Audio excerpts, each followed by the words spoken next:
Washington Realtors has been approved for a disaster relief grant from the National Association of Realtors Relief Foundation to help those impacted by the recent flooding across western Washington.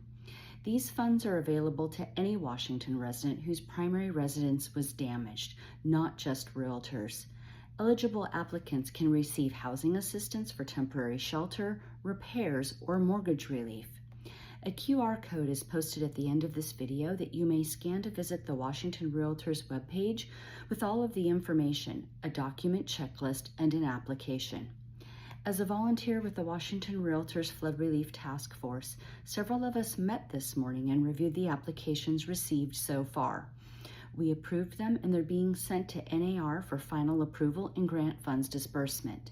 The victims may receive the relief next week. Please help share this news.